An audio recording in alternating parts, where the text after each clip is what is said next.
నమస్తే welcome to Yoyo Cine Talkies. Star hero Ram Charan పై trollers ఓ రేంజ్ లో రెచ్చిపోతున్నారు. ఇదంతా కూడా ఆయన అయ్యప్ప మాలలో మసీద్ కు వెళ్లడమే అంటున్నారు.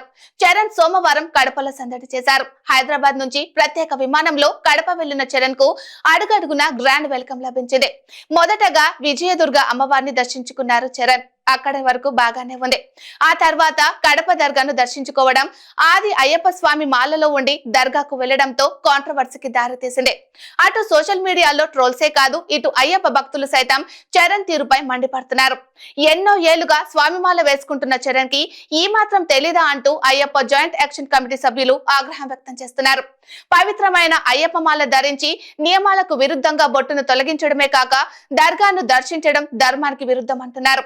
అయ్యప్ప భక్తుల మనోభావాలను దెబ్బతీసినందుకు చరణ్ వెంటనే క్షమాపణలు చెప్పాలని డిమాండ్ చేశారు. ఈ కాంట్రవర్సీపై రామ్ చరణ్ సతీమణి ఉపాసన సోషల్ మీడియాలో స్పందించారు. చరణ్ దర్గా సందర్శనాన్ని తప్పుబడుతున్న వారికి కౌంటర్ ఇచ్చారు. దేవుడిపై విశ్వాసం అనేది అందరికీ ఏకం చేస్తుందే తప్ప విడిపోయేలా చేయదన్నారు. తన మతాన్ని అనుసరిస్తూనే ఇతర మతాలను గౌరవించడం సనాతన ధర్మాన్ని పాటించడం అవుతుందన్నారు. వన్ నేషన్ వన్ స్పిరిట్ అన్న హ్యాష్ ట్యాగ్ ను జత చేశారు. అలాగే మరో మహిళ నెటిజన్ ప్రశ్నకు శబరిమలలో ఉన్న వావర్ స్వామి అనే ముస్లిం భక్తుడి సమాధి గురించి కూడా ప్రస్తావిస్తూ ఉపాసన రిప్లై ఇచ్చారు. శబరిమల వెళ్లే భక్తులు వావర్ స్వామి కొలువైన మసీద్ ని దర్శించుకొని అనంతరం అయ్యప్పను దర్శించుకుంటారు.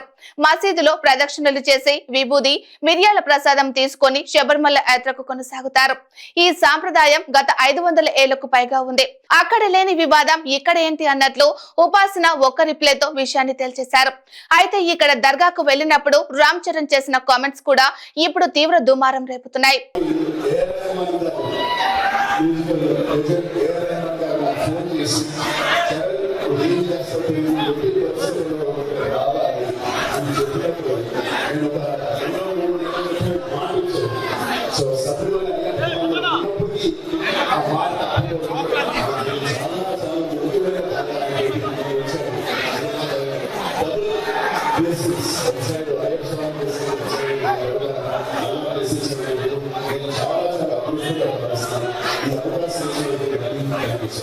ఏఆర్ రెహమాన్ కు ఇచ్చిన మాట ప్రకారం కడప దర్గాని దర్శించడం జరిగిందనడంపై భక్తులు బగ్గుమంటున్నారు.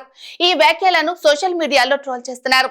స్నేహితుడు ముఖ్యమా, సనాతన ధర్మం ముఖ్యమా అంటూ క్వశ్చన్ చేస్తున్నారు.